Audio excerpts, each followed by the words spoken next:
Okay, so a major new war has just exploded in the Middle East, and the ripple effects are already hitting the entire globe. We're going to break down exactly what's happening, how we got to this point, and, most importantly, why it matters to all of us. It all kicked off with a series of sudden, really dramatic events that have basically thrown the entire region and really the world into a state of crisis. So let's start right at the beginning, with the breaking news that just set this whole thing on fire. I mean, in a matter of hours, the entire landscape of the Middle East was fundamentally and maybe permanently altered. On February 28th, the United States and Israel launched a massive, coordinated military assault on Iran. And make no mistake, this was not some limited engagement. This was a full-scale operation aimed right at the heart of the Iranian state. And they weren't exactly subtle about it. President Donald Trump himself came out and announced the action with these very words, confirming the sheer scale and intent of the mission. It was framed as a war from the very first minute. Right, and this is the crucial point. The administration made its objective totally explicit, right from the get-go. This wasn't just about hitting military sites or nuclear facilities. Nope, the publicly stated goal was to bring down the Iranian government. In a direct video address to the people of Iran, President Trump made that goal crystal clear with this, well, just a stunning statement. He was basically calling for a revolution to follow the airstrikes. And then came the bombshell, the biggest development of all. U.S. and Israeli officials began reporting that Iran's supreme leader, Ayatollah Ali Khamenei, who has ruled for decades, was killed in that initial assault. If this is confirmed, it creates an enormous power vacuum right at the top of the regime. Now, you might be asking, how on earth did we get here? Well, this conflict didn't just pop up out of nowhere. To really understand why this is all happening now, we've got to rewind and look at the events of the last month, which escalated incredibly fast. Just look at this timeline. What's absolutely striking is just how fast everything fell apart. The month started with these naval provocations, ship seizures by Iran's IRGC, that's their powerful military branch. By the middle of the month, they were shutting down the world's most critical oil choke point for live-fire drills. Then on February 26, the final diplomatic off-ramp just vanished. The nuclear talks in Geneva completely fell apart. And just one day later, President Trump issued a formal ultimatum.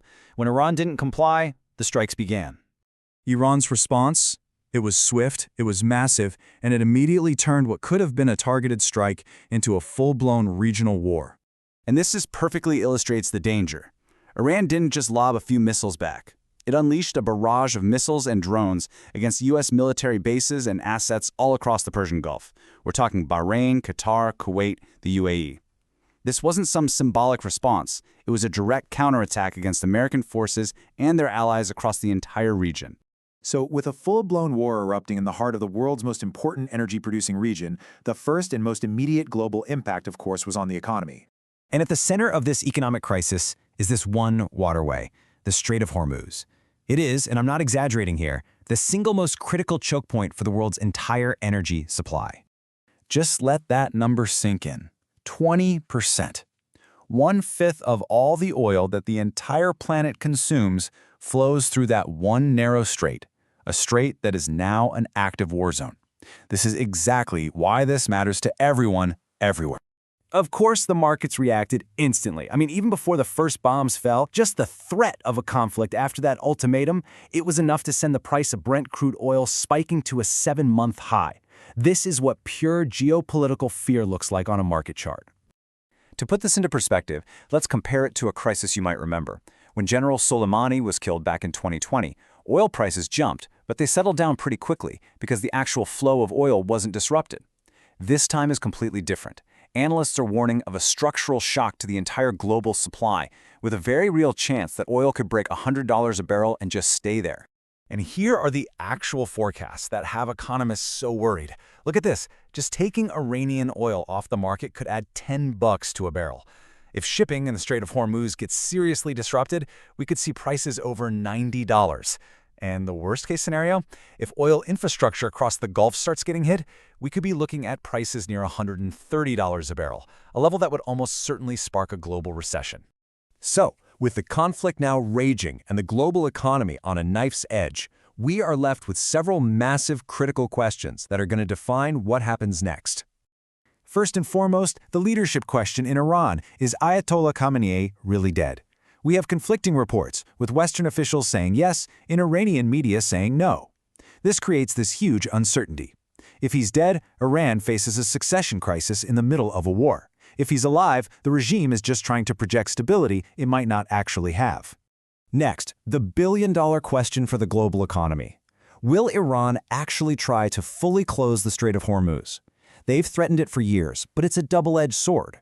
Doing it would absolutely cripple their own economy, and it would almost certainly trigger an even bigger international military response to force it open. And finally, how is the rest of the world going to respond? All eyes are on OPEC+, especially Saudi Arabia. Will they pump more oil to calm the markets? And what about a power like China, a huge buyer of Iranian oil? Their diplomatic and economic moves in the next few days are going to be absolutely critical. So, that's where we are. We're on a precipice. We have a war with no clear outcome, a potential power vacuum in a major country, and a direct threat to the lifeblood of the global economy. The events of the last 24 hours haven't just started a new war. They've kicked off a new, dangerously uncertain chapter for the entire world.